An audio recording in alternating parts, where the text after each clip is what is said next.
Quan, for accepting my invitation to Asian Tide, the podcast to drive business growth in Southeast Asia.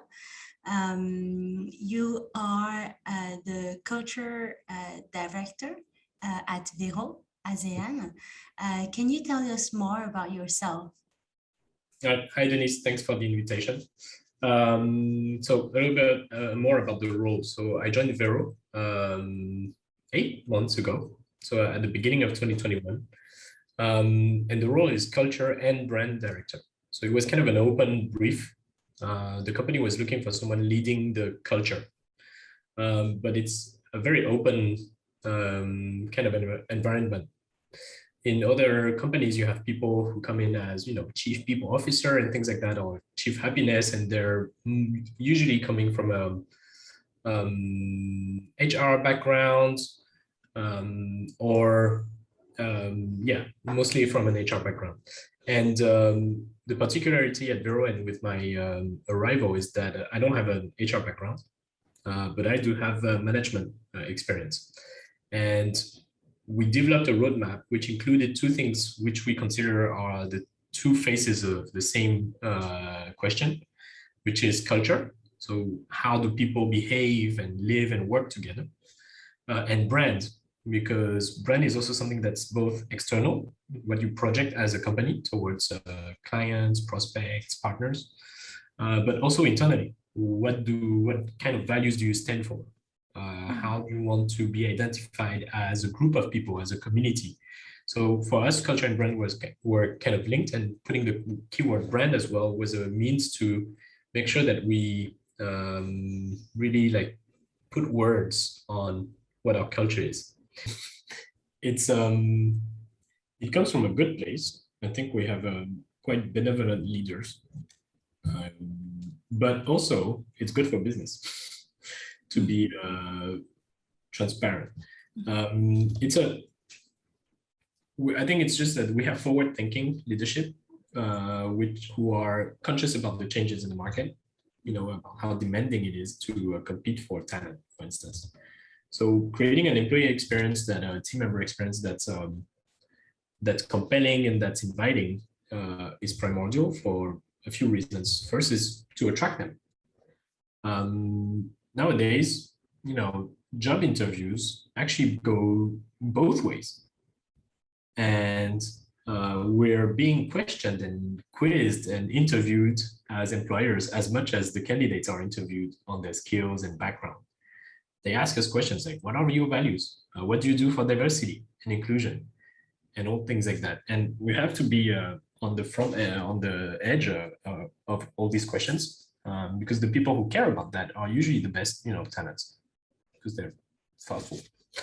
The second thing is growth and retention, for sure. We want people who join us to be able to foresee, a clear or at least an exciting future, for them to grow, to either grab more responsibilities or to learn something new, which is something that they often mention as one reason to join VERO. They say, there's a lot to learn, and here's a space where I feel like I can really grow and, develop my own professional profile. There's cohesion. I think really investing in our culture is a way to make sure that collaboration is functional and is efficient, and that socially people can connect and they can, do their best together, because we know that it's not always easy. You can't just put any random team members together and just expect, cross fingers and wait for good results to come out. I think it's interesting to be proactive in handling management and team cohesion. Then there's productivity and quality. I think part of our roadmap is also to put health of our team members as a first priority, because we're in an intellectual and or creative industry, and you can't have people do intellectual or creative things efficiently if they're burnt out, if they're sad, if they're unhappy, or if they're stressed or feeling threatened. I think the culture of thinking that people do their best when they're challenged is not right. The challenges are, is a context. Challenges is a brief. It's like there's something intellectually difficult to tackle. There's a business case that you need to resolve. That's a challenge. But anything extra, like I don't know, like bullying culture or irrational deadlines, things like that are all just distractions to good results. So what we're trying to build is to make sure that our teams are equipped mentally, culturally to face the challenges, but with the comfort of mind to do their so that they can do their best. So your employee experience enables an experience that is the best for your customers at the end of the day. Yeah. Because you have the context that you have created where you prioritize their health and you're saying no to certain things like crazy deadlines. You scaled from 100 to 140 people. How do you make sure that your employee experience at 100 people is the same as 140 people and 200 and 300 that I wish you to have? So that's the thing, it's not the same. So our team has to constantly adapt to also scale our efforts. But the fact that the company is growing also provides opportunities for what we do, activities we organize, or projects we launch, to be even more efficient. So the reason is when, let's say, when you launch something and there's only a project and there's only 100 people, there's a good chance that half of them, the project is relevant and really engaging for half of them, for instance. I'm giving this as a random metric. So we do try to measure the impact of our projects now and then. But for instance, let's say only half of them are interested. So you have 50 people who are not really engaged.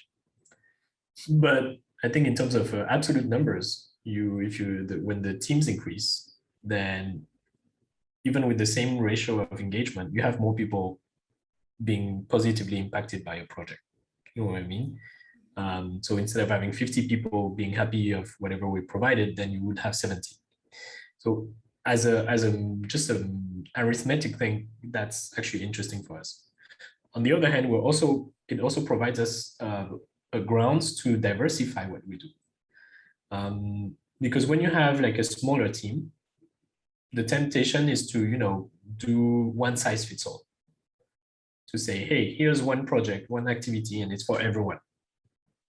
So we used to do that, or we used to do like local activities, and we organize country by country, and we help each country's HR teams and operational teams to organize social activities, training programs, or whatever. But now we're reaching a point where we're trying to personalize and to the experience more and more. And to do that, we create more like segmented activities. Because at 140 people, you can organize activities for 20 people. It's already worth the time of our team, because that's actually a good proportion of team members who will go back to work with better engagement, feeling good about what they're doing, etc. And it allows us to really dig into different communities, different profiles of team members, and provide them more or less like customized and dedicated experiences, so that we can address their problems at scale. So what I'm saying is we're calling ourselves as a company a team of teams. And it's something which means that we're acknowledging that there are subcultures. There's not just one VERO culture. There's not, one way to be, where, 140 people are all like brainwashed into kind of one mission and one way to behave. We have actually a shared corpus of values and of traits. But at the same time, that what we're telling people is that there are so many ways to express them and to live by them. So for instance, we have 3 key values. The first one is trust. Mm-hmm. The second one is kindness, and the third one is curiosity. And what we're telling people is that with each of these keywords, you can bring your own value in your own way. Some people can embody trust by being the most reliable person. You can give them anything, they will do it for you in time, at speed, whatever. But some other people don't have that exact same strength. Some people would actually leverage trust as being the most transparent person you can work with. They would share everything with you, never hide anything, and really give you all the information you need at any point of time to work together efficiently. That's also trust. Or some people are just, confident decision makers. You don't know how, but you know that when you're working with this person, it's someone who's going to provide guidance and maybe help to decide in the moment with the team what to do next, and pull the team together with them. And that's also a way to express, and embody the notion of trust within a team. So that's what we're saying. Like, people can really come with different personalities, but add value with their personalities to our platform. And so on art and on culture team, now we can provide dedicated activities for all these different people. Some of the clients are giving crazy deadlines or can be bullying. Mm-hmm. And this is the life of an agency, right? It's a very highly competitive environment that can be considered as toxic. How do you prepare, prevent, and protect your people, your talents to deal with this toxicity? The first step we can take is internal. So we know that usually the pressure that comes from outside reflects inside. So the most direct way is to address first internally, because then we'll talk about externally in a bit, but at least it's under our control somehow. And to do that, what we've been doing is to, first broadcast actual values. And it's not a coincidence that one of our 3 key core values is kindness. Because of course you can always broadcast values and not live by them. But we do have active situations where we remind people that this value is at the core of what we do. We exemplify it with some projects so that we show that it's not just words. And then, of course, we expect people to also live by this value themselves. So the kindness value is something that we're injecting in a lot of things we do.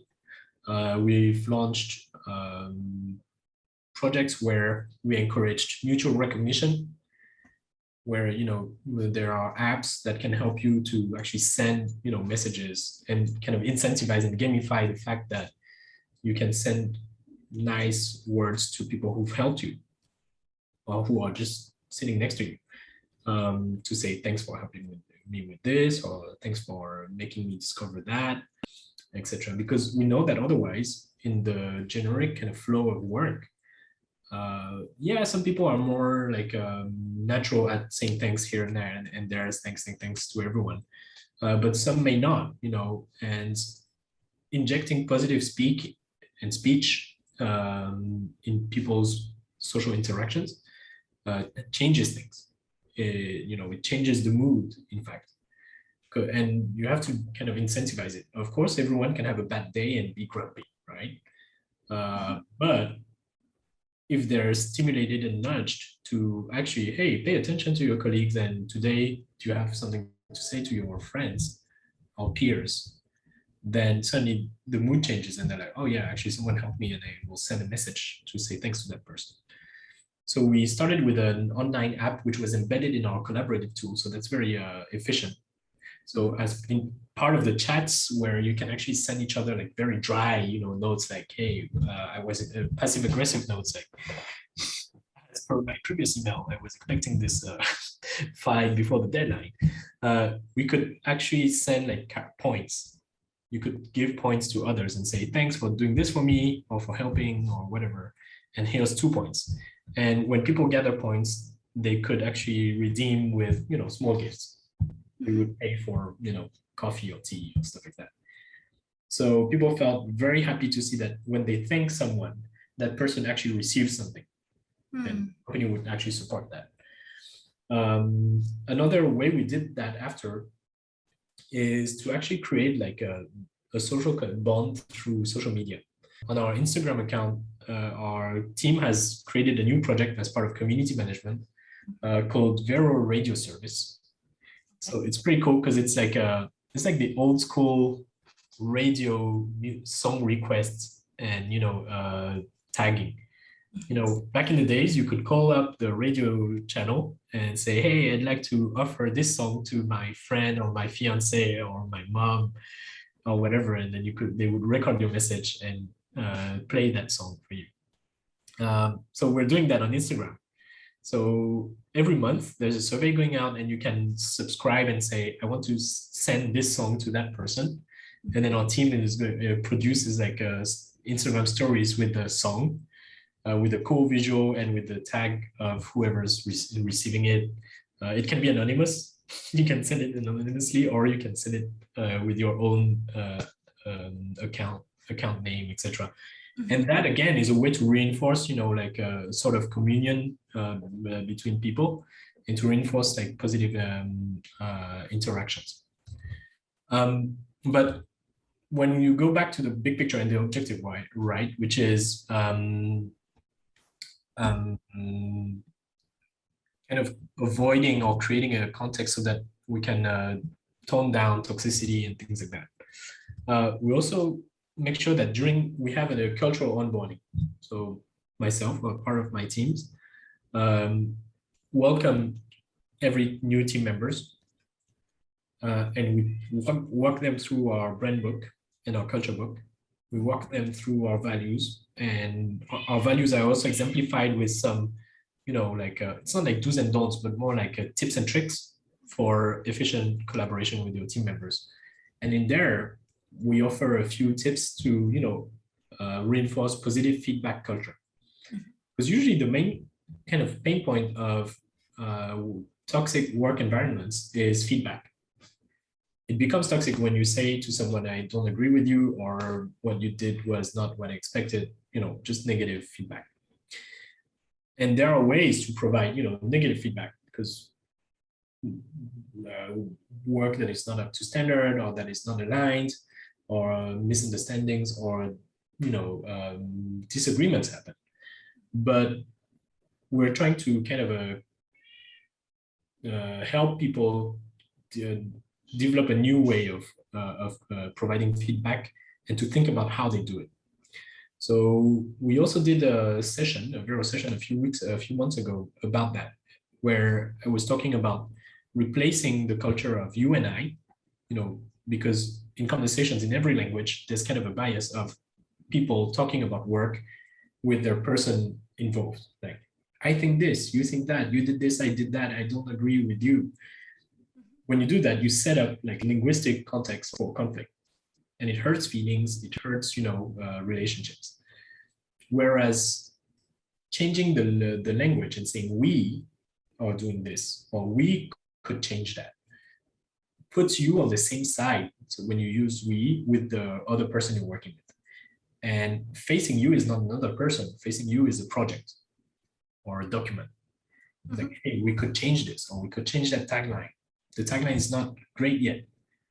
When you say that, it doesn't sound like, hey, you did a crappy job at writing that tagline. It just means that we can do better. And take co-ownership as well, because usually the issue of bad feedback and toxic environment is that it's separated ownership. It's, I did this, so it's my thing. I own this document.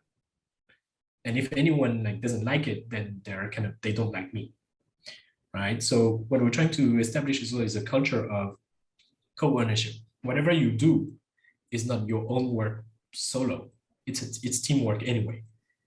So even if I didn't write the tagline with you, especially specifically, I would say we can do it with that tagline because I feel as responsible for its quality as the other person.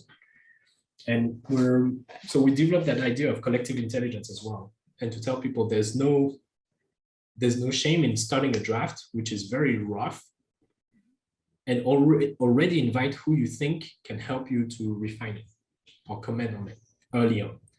Because when you do that, it's a collective piece of work from the start, from the get-go. And then it creates an environment where, again, with mutual ownership, you have less chances of, being conflictual because it's not personal anymore. So that's one thing we do to avoid the toxic work culture. And we even take that into like, yearly or quarterly feedback sessions, because we have appraisals and things like that, right? And it's also a space where we're shifting the culture. A few years ago, the company or like others would have like quantitative feedback where you would get like almost like grades. There are surveys where people get asked like, how do you rank yourself in terms of this and that from 1 to 5? And they would ask your manager to do the same about you. And that creates also grounds for, misunderstandings and bad feelings, because then it means you're bad or you're good as a person, when in fact, what's important and what we're actually putting in our appraisals now is what you're doing, which is not you. And what you're doing, we're asking people to review within a 3 kind of pillar system between what you're doing well, and it's called continue, like please continue doing this because you're good at it and it provides value for everyone, so please continue. So you reinforce, people and their confidence. Then the second is, stop. So something you're doing is not helping.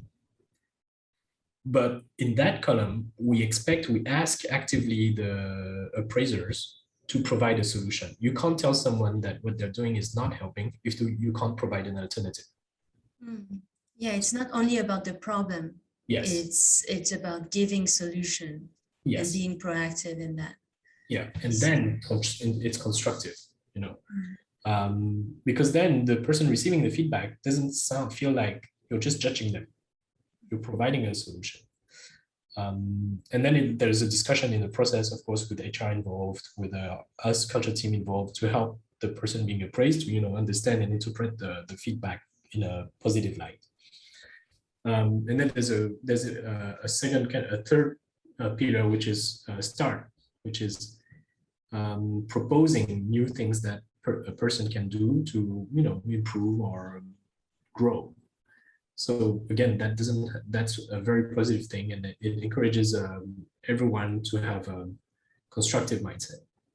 So we're hoping that by seeding, empowerment basically in different moments of company life, in everyday life, with those like kind of thank you stickers, on the yearly basis with appraisals, at milestones, for instance, when you join. We really tell people about the importance of positive collaboration, the values it's based on, and we provide examples of how to do it and tools to show it. And in case there are conflicts, and I'll be honest, there are people who could run into conflicts between each other. Then there's arbitration, where we want to be very clear that some behaviors are not tolerated. So we've had cases where someone deliberately and repeatedly acted against the idea of being constructive and kept an aggressive behavior towards peers, colleagues, and even management, etc. And in that case, there's just a cultural disconnect. We can help, there's arbitration where we're trying to really reinforce the values and say, hey, here's how we can solve it. There are ways to solve it. We can look at the problem together and we can work on it together. Everyone is around the table. It's a very open process. And we depersonalize the discussion as well. It's not about you versus that other person. Mm-hmm. It's about how we can provide you with a better working structure. But we had a case, for instance, where it didn't happen. And I think that's the extreme scenario where you just have to part ways because you think you have a clear misalignment of values and culture. Mm-hmm. And so far, I believe that we've been able to keep, toxicity mostly at bay. And when we feel some signals of, people feeling under pressure, feeling threatened, then we continue advocating towards managers because usually they're the people in power, right? There's usually more kind of a pressure from top down than bottom up. You rarely have cases of a junior being toxic to their superior, right, to the line manager. But in the other way around, we really keep an eye on the ball and make sure that managers are equipped and trained and constantly reminded that to get the best out of the teams, basically they have to come up with constructive solutions, provide them with a good workflow, etc., and that's the work of managers basically. Well, I wish you great success on that, and because alignment and having a personalized employee experience is a kind of a continuous and a lifelong learning, yeah. I would guess, because people are evolving, they have different needs, they have different expectations, and the fact that you are starting from the bottom, which is actually having benevolent leaders, is, I think, very inspiring. It's really a logic of inside out, where by making sure that the internal context is the best possible, and having faith, putting faith and trust, and living out your 3 values of trust, curiosity, and kindness, that I am sure will help attract the best clients on the market to VERO. Thank you so much, Quan, for coming to this interview to Asian Tide. Thank you for sharing all those insights with the Generation Z that are composing your teams. Thank you very much to the listeners for listening. If you have any